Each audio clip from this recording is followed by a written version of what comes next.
Welcome, jesters. This one might turn out to be a little more serious than we are used to, but here we go.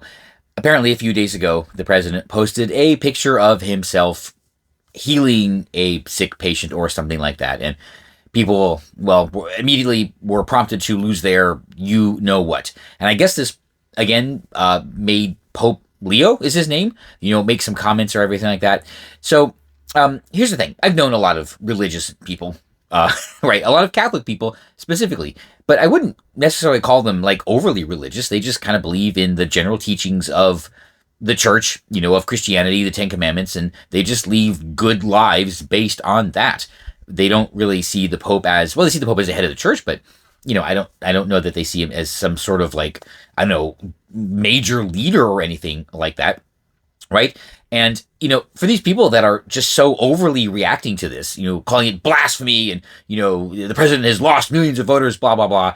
Well, I'm just going to say that if your like religious convictions are so fragile that, a piece of AI generated art, causes you to go off like that, I don't know, maybe you really need to rethink some of your priorities. Just live a good life. Well, anyway, and as for all the leftists, right? They're all of a sudden, all pious, and defending the Pope and defending religion and treating this as some huge sacrilege. I have one thing to say to you. Piss Christ. So zip it. I don't want to hear it from you people. Anyway, okay, so fine. The Pope made some statements, and fun fact, surprise, shocker to no one, the Pope is anti-war. Really?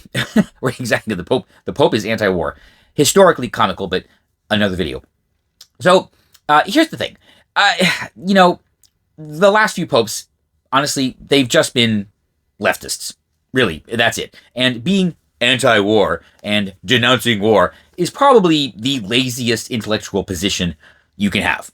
Right. Now, granted, there's some theories as to why the Catholic Church wants mass migration. It's all about them.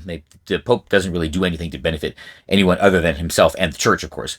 Right. But anyway, so denouncing war, again, is the laziest intellectual position you can take.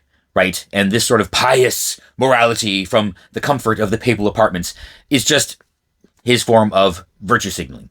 That's really all it is. And it's something that we should just come to expect. But, it is really just another example of the simpleton nature of the leftist mind, and its real inability to see more than one step ahead or reason beyond one step, right? And this is visible everywhere. I mean, whenever you're engaging with a leftist, whenever they come up with all their schemes, they can never actually see what happens in the future, and unfortunately, that leads them to be very comfortable with suffering all over the world, because for whatever reason, they are totally okay with any amount of suffering, so long as any attempt to end that suffering doesn't cause more suffering. We see that like all over the place. Like, look at what's happening in Iran, right? The regime is responsible for the deaths of tens of thousands, perhaps even hundreds of thousands of people, but a few let's just say inaccurately targeted ordnance, and all of a sudden, Donald Trump is guilty of war crimes. Well, okay, sure. Let the Iranians just kill hundreds of thousands of their own citizens, but, right, a few civilians, are tragically lost in taking out that brutal regime. Oh, no, we can't have that. Absolutely not, right? Which, to me, has always been kind of a mystery.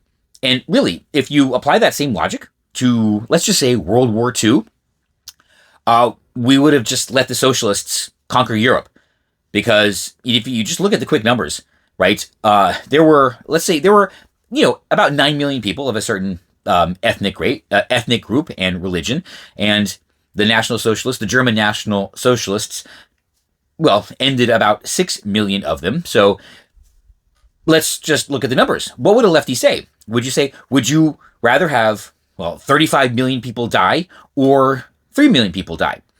And I fear that your average leftist would then look back and say, well, no, we shouldn't have gotten involved in World War II because, 3 million versus 35 million. That is their thinking.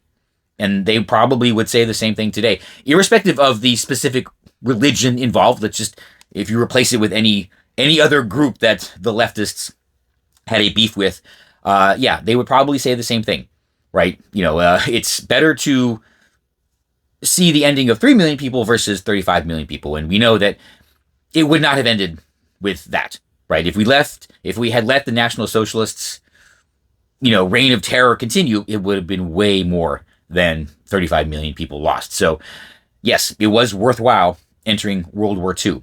And even today, we see the same thing with Venezuela, right? They're carrying on about, the war in Venezuela and, the suffering of the Venezuelan people caused by, Donald Trump seizing the oil. Okay, and oh, that's right. Somebody on X was extolling Pope Leo's, virtuous and pious nature because, he was helping Venezuelan refugees. Okay, it's great that you helped Venezuelan refugees, but how about we spend some time stopping what's creating the refugees in the first place? And that would be socialism. But no, can't have that. Can't have that. Dare there be some temporary, painful consequences to end a system that ultimately continues to create suffering. And we see the same thing in Cuba. They carry on about, babies dying in the ICU because the power grid went out. Because the power grid went out because, the oil shipments were stopped.